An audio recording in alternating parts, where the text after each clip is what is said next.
You're listening to the Health and Happiness Podcast with Travis Kemper and Lauren Maxwell. Each episode, we share easy to implement strategies to improve your health, happiness, and overall quality of life. Act as if you are already the person you would most like to be. Brian Tracy. How's it going, Travis? Good. My new schedule is treating me well. I ran and or hiked 3 days this week already, so that is good. That is good. Yeah. Sorry, I didn't mean to laugh. Make me self-conscious. Just kidding. Julia has some friends visiting, so we're going to be hanging out with them the rest of the day. Cool. Yay. Yeah. Well, thanks for taking the time out of your schedule to do this episode. Can't go a week without hanging out with you, Lauren, on Zoom. How's it going, Lauren? It's going good. It's been a really busy few weeks, I feel like, and I'm not actually really sure why, since we've been out of the progress report season for a couple weeks. But it's just been really busy, and I think part of it is just that I'm maybe extra aware of how chaotic my schedule is now that I have a student. And like trying to fit in times to review and prep with my student between sessions is very challenging, and I think, I don't know, I'm learning a whole lot being a CI for the first time, and how to explain things and how to just try to teach somebody how to do things on the fly, and it's very tiring. It's all of a sudden my job became very cognitive for me again, like very cerebral. I'm thinking a whole lot. Now that you say that, if I would have a student, I don't have any time to prep for things. That's the hard part, is I never had time in my schedule for I don't have downtime. I don't have downtime. Half of the time I don't have a lunch break. Like I just go house to house to house, and I don't even have time to go pee. And my student is like, I have to go to the bathroom. And I'm like, I don't know what you're gonna do. Like, go out on the side of the road. I don't know. And then I'm like, wow, that would be terrible. See, I'm like abusing this girl. Nice. Oh, good. It's a girl too. So yeah, going on the side of the road is not easy. As easy of an option. Yeah. So it's been a challenge for sure. I guess I'm like, maybe I should put more balance in my day, but probably won't. Whatever. It's yeah, probably won't. So what are we going to talk about today, Travis? Acting as if to improve your life. So Lauren, what does acting as if mean? So psychologist Alfred Adler developed the acting as if technique, which encourages clients to begin acting as if they were already the person they would like to be, just like our quote. For example, a confident individual. The process asks clients or people, whatever, to pretend and emphasizes that they are only acting. The purpose of this procedure is to bypass potential resistance to change by neutralizing some of the perceived risk. Acting as if affords you an opportunity to enact an alternative or preferred outcome and possibly restory some oppressive aspects of your personal meta-narrative. So it's funny because I didn't realize that I did this until I was reading about it. So fun story, taking it all the way back to PT school that was okay, we had this big presentation called a PICO, and it was a really big deal, and it was terrifying, and it was a 15-minute, 20-minute, I don't even know. I think it was 15, yeah. 15, that seems so short now. But it was a 15-minute, it's still a long presentation when you're not used to presenting. Yeah, but I've given longer now, so 15 seems really short. But it was a big deal, and I'd never given a 15-minute presentation, and you had to give it in front of, your whole class and the whole class below you and professors and, clinicians, whatever. So it was terrifying. I was terrified. And I remember that when I was practicing for it, I would pretend that I was just a researcher, and this is just what I did. And I wasn't Lauren, who was very nervous. I was this experienced researcher. And so I went through all of my practices like that, and then I went through the day and pretended I was a researcher and blacked out, and I don't remember anything, and it went well, and then it's over. So apparently I've utilized this strategy before. And here you are. And here we are. Now we're on a podcast. On the other side. So according to Adler, When people have difficulty speaking assertively or responding with some measure of empathy, a clinician could encourage them to act as if they were assertive or empathetic several times a day until the next session. As people begin to act differently, they begin to feel differently, which makes them become a different person. To apply the actor's toolkit to real life, we can act as if with our intentions, emotions, and physicality. One excellent way to act as if is to read aloud. If you're wanting to develop your strengths, read a piece of literature or a speech that embodies that strength. Don't just read silently to yourself. Reading silently means you are only taking in the text with your eyes. In addition to helping you act as if, reading aloud sharpens your focus. Definitely, I've done this before. Connects you to your emotions and imagination, increases your vocabulary, results in greater comprehension for sure, gives you an excellent opportunity to play. You can be multiple people and act as if you are multiple people. Yeah. Exercises your body, challenges your use of intonation, and improves listening and reading skills. Social psychologist Daryl Bem states that humans form conclusions about themselves by observing themselves in the same way that they form conclusions about others by observing them. Acting as if gives people opportunities to enact best possible outcomes or to create new stories about their lives. Asking people to pretend helps them get past resistance to change by reducing the risk. Feels less risky when you're just playing pretend. Yeah.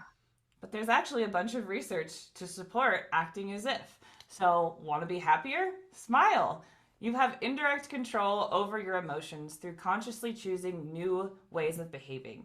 Remember the research we talked about on our smiling episode? Research has found that the simple behavioral choice to activate your facial muscles into a smile is enough to genuinely make you feel happier. What else has the research shown? There's been some on willpower. Research has found that meditation training and physical exercise have been shown to train the brain's willpower reserve. Remember, willpower is both a finite resource to be used wisely and a metaphorical muscle that can be strengthened with practice. Some interesting research on diet and mindful eating has come up. Research has found that people are more likely to consume food out of a habit, even when it is stale and lacks freshness, if they are allowed to consume it in a familiar context and eat with the dominant hand.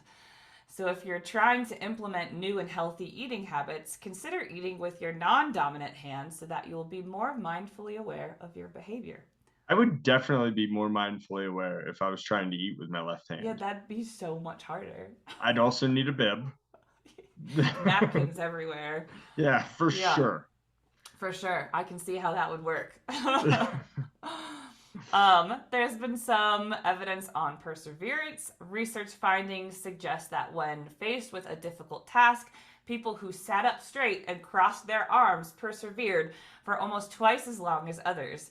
So if you find yourself faced with a problem or situation that requires a bit of perseverance and tenacity, give this behavior a try. And then confidence. Remember our power poses episode? Research has found that specific power poses can actually build up your confidence in social settings.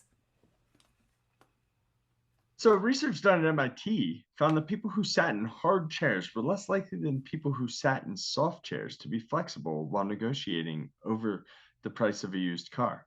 In fact, those who sat in the hard chairs consistently offered less and were generally more inflexible than the group that sat in the soft chairs. Interesting. Some weird research. I don't know that in this context, it might help you get a better price, but in my experience with selling cars, the people who got the best price still felt the most ripped off. So I don't know what. Yeah, they were definitely not happier. Interesting. Yeah. Guilt. If you find yourself struggling with the emotion of guilt, consider choosing to engage in behaviors that are associated with being cleansed of guilt. Research suggests that people who engage in behaviors that make them feel guilty in some way feel less guilty when they clean their hands afterwards. Lauren, this is crazy. So what we are not saying here is go do something that's going to make you feel guilty. but then remember to wash your hands after. That's that's Yeah. not the goal. Yeah, not the goal. I don't know. I guess at one point I can relate to this because I had a journal where I was like journaling things that like made me upset, and it happened to be like about other people who like said stuff to me, and so I was journaling it down and like my emotions. So it was part of my like emotional release. But I felt so guilty for writing it down that I ended up ripping out the pages of my journal and putting them in water and washing it away. And then I felt less guilty for writing it down, but I still got that emotional release. Interesting. So you've used this. I used that.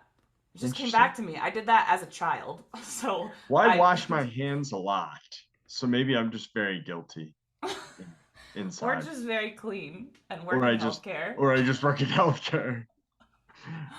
Love. There's a general finding that couples who are in love are more likely than others to discuss intimate aspects of their lives with one another. Interestingly, it is also true that making the choice to engage in more intimate conversation actually increases attraction between individuals. When you allow yourself to become vulnerable with others without engaging in ill-timed oversharing, you are increasing the likelihood of that vulnerability being reciprocated. This form of intimacy through conversation and sharing can be utilized to increase your emotional connections with important people in your life. I feel like this one probably everybody can relate to. I definitely can in therapy. Like there's people that, can put you off very quickly. But in healthcare, you don't really have the choice of just like turning away and being like, oh, I'm not going to date you. No, we're going to date twice a week for 45 minutes. Right, exactly. But then you get to talk to them and you get through their hard outer shell of whatever. And a lot of times you find that they're decent people behind. Behind the hardened exterior. Yeah, for sure. Yeah, exactly. I've used this strategy with my new carpool buddy to Kayenta because we spend 5 hours in a car together, like per day out to Kayenta. And this person was a complete stranger to me. And so I was like, this is a really uncomfortable, awkward situation. And like, what are we going to do? What are we going to talk about? So I hate small talk. I don't know about anybody else. I hate it. So I decided to just start like right from the beginning, kind of like being a really open book, which led him to be a very open book. And we have these like really like deep, meaningful discussions now. And he's become one of my besties in like the most accelerated amount of time I think I've ever made a friend other than Travis, where I knew that we were going to be friends the moment you opened a door for me. Anyway, behavioral interventions work to change people's lives from an outside-in approach. By altering your external circumstances, you can change the way that you think and feel about yourself. For example, changing how you act at work, like arriving early, speaking up more in meetings, and socializing with coworkers, can have an effect on how you feel about your job, which can in turn improve your job performance. Very often we engage in self-sabotage, which is acting ineffectively despite knowing better ways of handling difficult situations. There are many reasons for this, and one of the most influential is our dysfunctional automatic thoughts. Thoughts like, I won't succeed no matter how hard I try, or I can't do this, can get in the way of our actual abilities to do something well. Acting as if can help alter these dysfunctional thoughts. Here's how it can work. Step 1, identify the automatic thought or dysfunctional belief that is getting in your way. For instance, in giving a presentation to a large audience, you might have the thought, I don't know what I'm going to talk about. That thought increases our anxiety, decreases our ability to give a good presentation, and might even hinder us from preparing adequately. Because if I know I will fail no matter what, why would I put a lot of effort into it? Step 2, identify all of the things you would do if you believed the exact opposite of that thought. From making eye contact to smiling to preparing well to eliciting questions from the audience, list what you would see from someone who, using the example we just mentioned about a presentation, believed they knew exactly what they were talking about. Step 3, rehearse those behaviors. You can role play with a friend, your dog, or even the mirror. The point is to become familiar enough with the behaviors that you can use them well without thinking about them too much. Step 4, rehearse some more. Step 5, engage in the behaviors you rehearsed. Each time a dysfunctional thought comes to mind, smile at it and continue as planned. So in summary, you can indeed fake it until you make it. A lot of this is actually what I've been working on lately. I recently started to going to therapy for anxiety, and my therapist has been working a lot with me on cognitive behavioral strategies such as this. I've realized that I have a lot of dysfunctional thoughts, and it can be really challenging when I'm in like a heightened, anxious state to bring myself back down. But my therapist has been really challenging me to recognize and label these dysfunctional thoughts first and foremost, realizing that they're dysfunctional, and then asking me a series of questions. But one of them has been, what would I say to a friend who told me, that they were going through this or they were feeling this? So basically acting as if I was more of an outside observer rather than the person experiencing the anxiety, and what I would do, which helps me to kind of adopt an alternative thought, which can change my feelings and my behavior around the situation. It's definitely not like an overnight, I'm all better, I don't have any more dysfunctional thoughts, I don't feel anxious anymore situation, but I found it can be really, really helpful. That like, what would you say to a friend? I'm so much nicer and so much more logical when it's not me. And then I like look at what I'm thinking and I'm like, oh, how come I don't say those things to myself? So my challenge this week is, if you're having trouble with confidence in an area of your life, whatever that area is, know that you're not alone and try to act as if you were a person who is not struggling in this area. Good job today, Lauren. Thanks, Travis. You too. This was fun. This was fun. Thanks, everybody, and we'll see you next week. See you next week. Bye. Bye. Thank you for taking the time out of your busy day to listen to this episode of the Health and Happiness Podcast. We hope you enjoyed the episode and are getting benefits from our content. If your life is improving in part due to the information in this podcast, we would greatly appreciate you sharing the episode with your family and friends on social media and leaving us a review so we can continue to reach more people and improve the health and happiness of the community at large. Thanks again, and we will see you next week for another episode of the Health and Happiness Podcast.